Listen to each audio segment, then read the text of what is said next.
I'm all about that. This is where I got upset with my camp host. He got a little carried away. He decided that he should limb up every tree in the park, which he did. But this one, as you can see, used to have branches that went all the way down, well, to there. We had ones there, but those had died off, but they had gone all the way down here.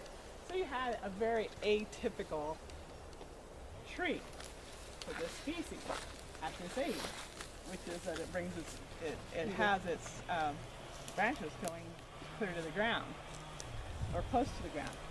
Very similar to the grand fir. I mean to the subalpine fir. Yeah, just doing away. So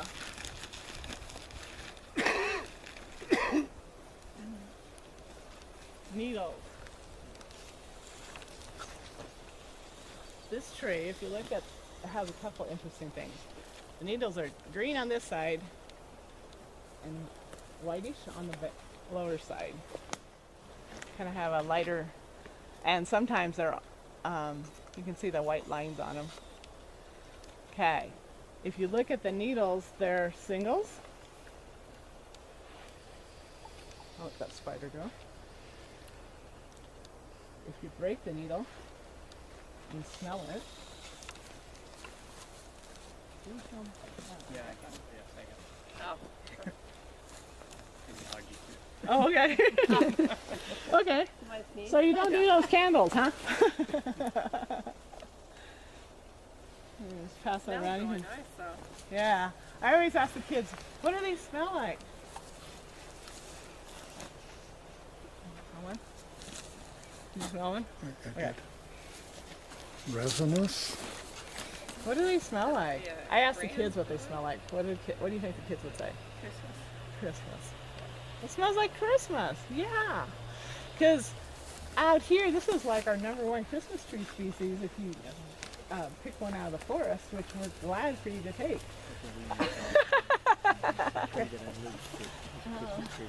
Because Get a lodge pole. We always do lodge poles because I just saw all I have. yeah, I don't always get grand fir, but I encourage people to get grand fir. There's a reason we want to pick grand fir. Okay, this is, if you look at single needles in ranks. These are called ranks. You have to think of soldiers standing in line, ranks. If you look in your dichotomous key, I already gave it away, but can everybody see it? Yeah. It says 2 ranks. What does that mean? 1, 2. One side, the other. Oh. 2 sides. 2 ranks. Okay, so 2 ranks. Oh, it True. says in 2 rows. Is that what that means? Yeah. So this is grand fir.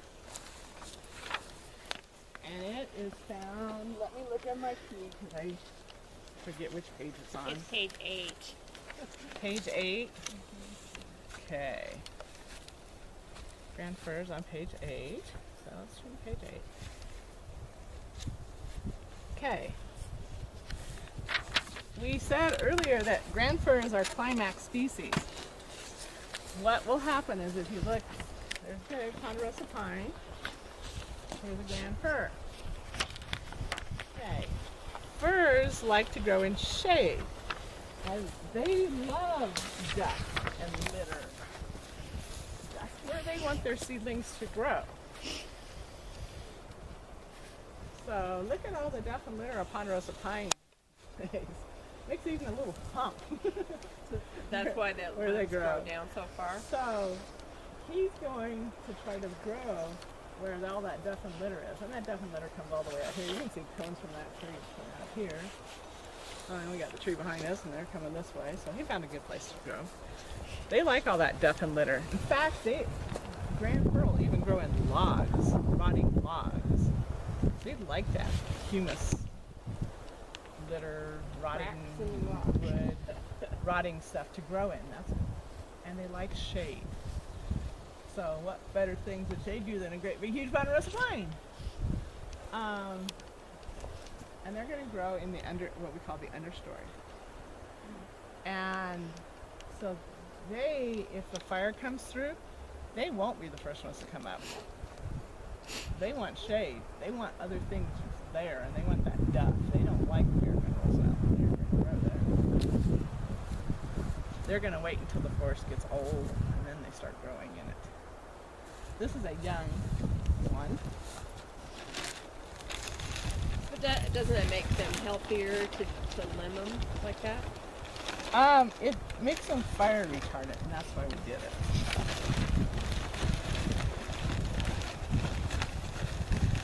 And When they came out and limbed mine, they said it helped prevent beetles from killing the tree as much. Or is that true? I don't know.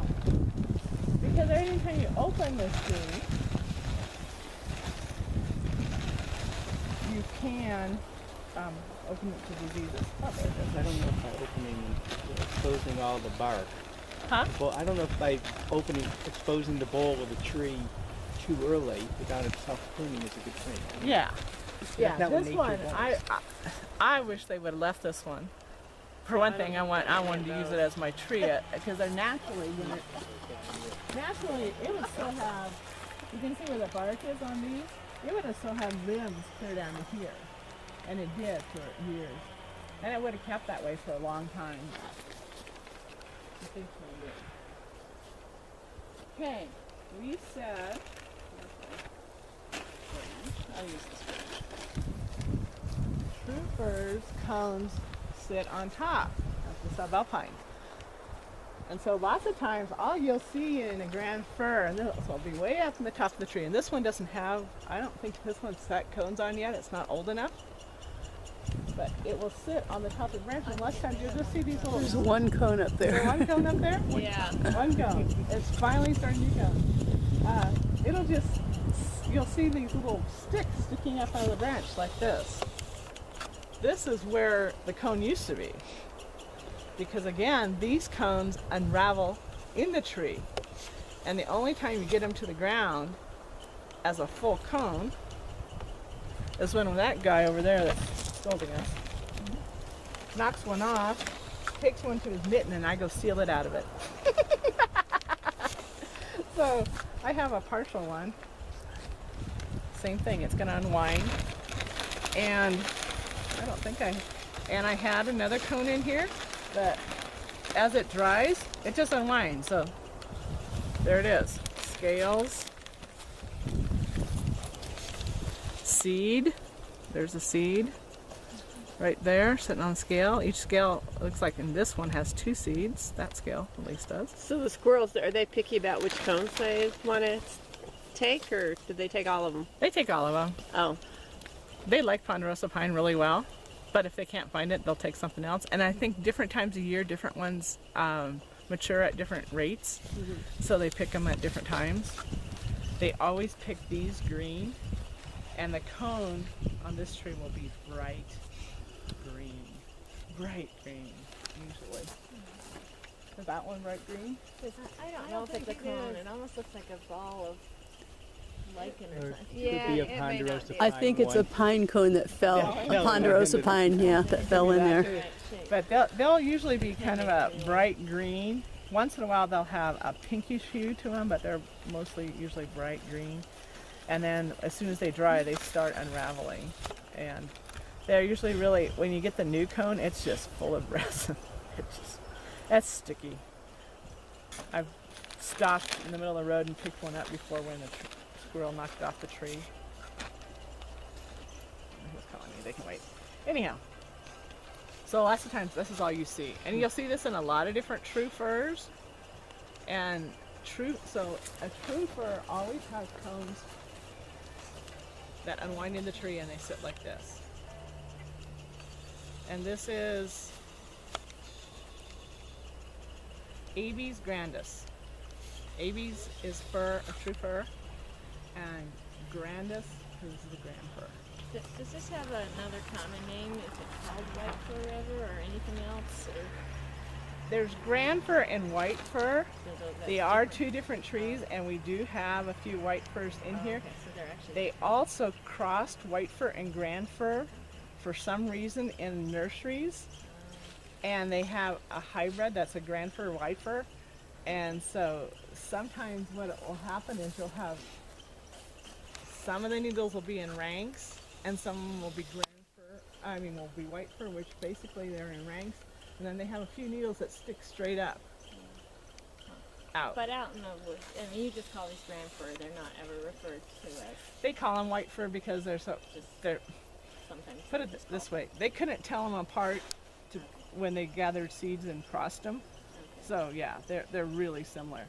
The only thing is we have more grand fir here, and white fir grow in Oregon and Washington more, a little further. They like a little wetter, but they also have grand fir over there too.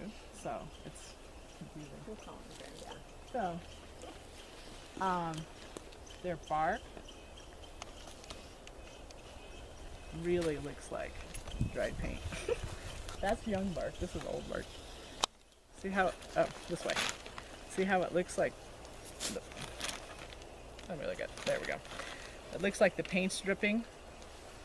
They do have some resin pockets, but they aren't nearly as big and aren't aren't as wet as the subalpines. There's a resin pocket right there.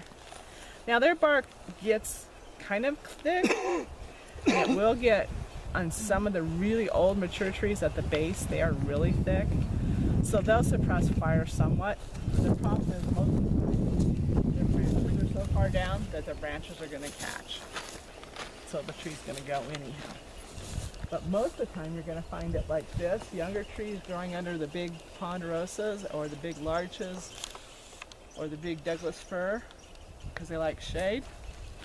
So what they do, and Francis already knows this, they create a fuel ladder. So if a fire is growing on the ground, burns up to this tree, catches the branches, sends it up that tree, and when it gets to the top of that tree, those flame lengths may be able to catch the ponderosa pine on fire.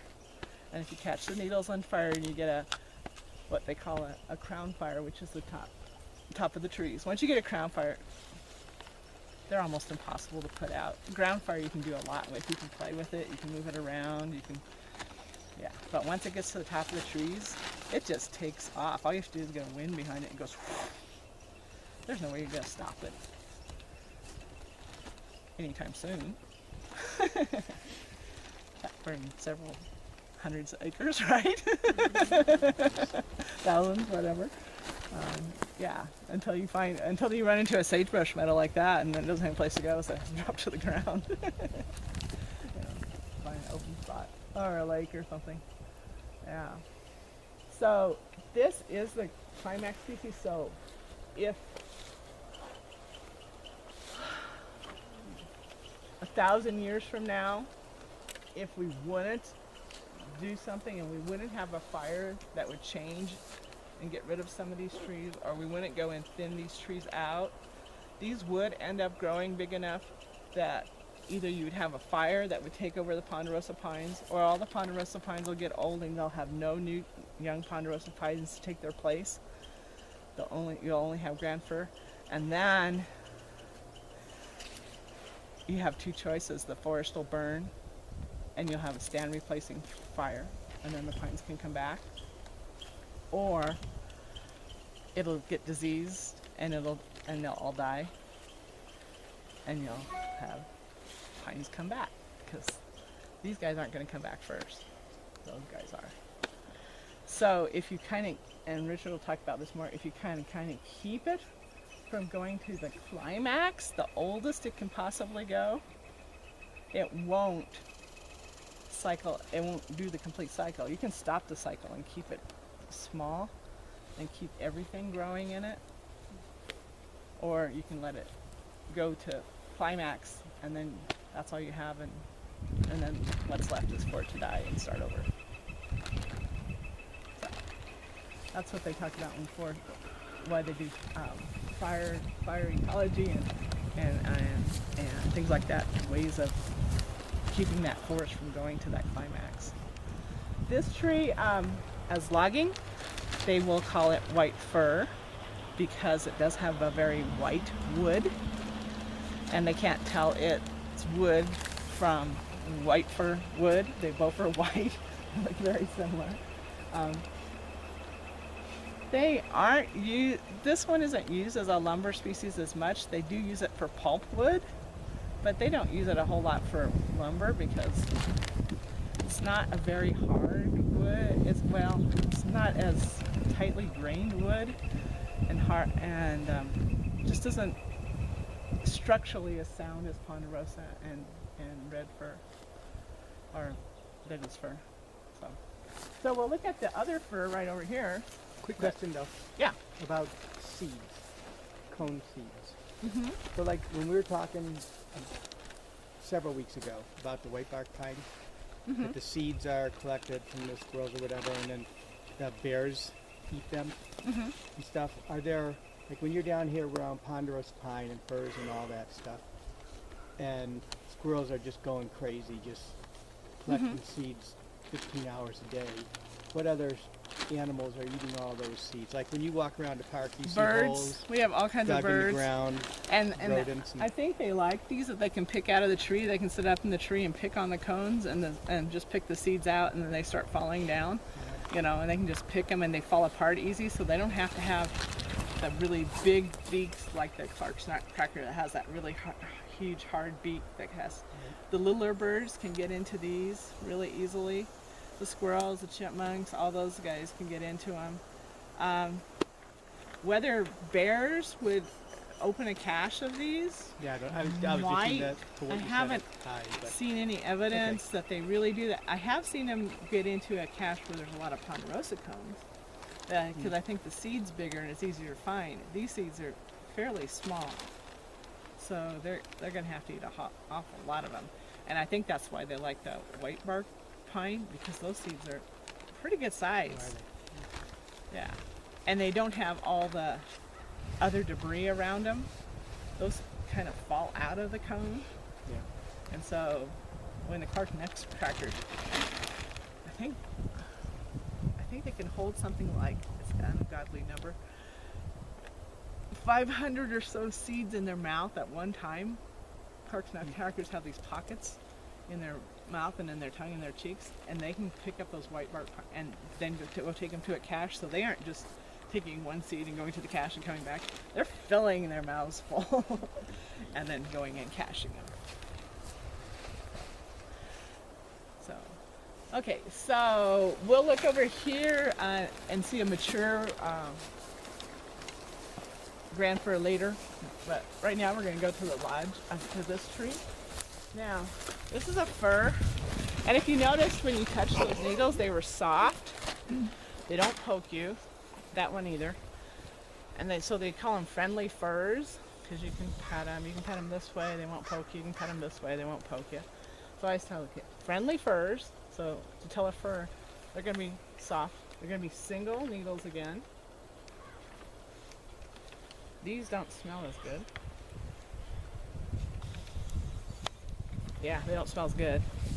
They smell, but they don't smell as good as the grand. And so if you're looking on your chart, what do you think this one is? Needles? Flat? Yeah, Douglas? Right next to the grand fir. Douglas? And see, their needles go all the way around the branch, but they're kind of sporadic. But they go all the way around the branch. A few less on the bottom, but there's a few on the bottom. Okay. Well, this is the one that's a fake fir, and I'll explain why I say that in a minute here. Fir.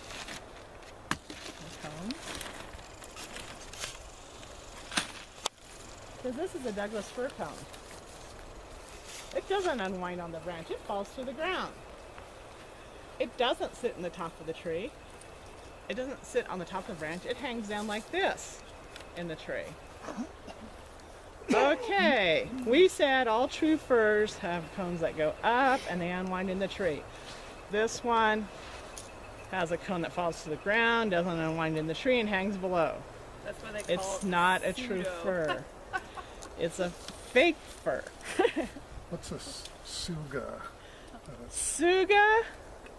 Suda. Pseudo means No, Suga means fake. yeah. false. Pseudo does, but pseudo,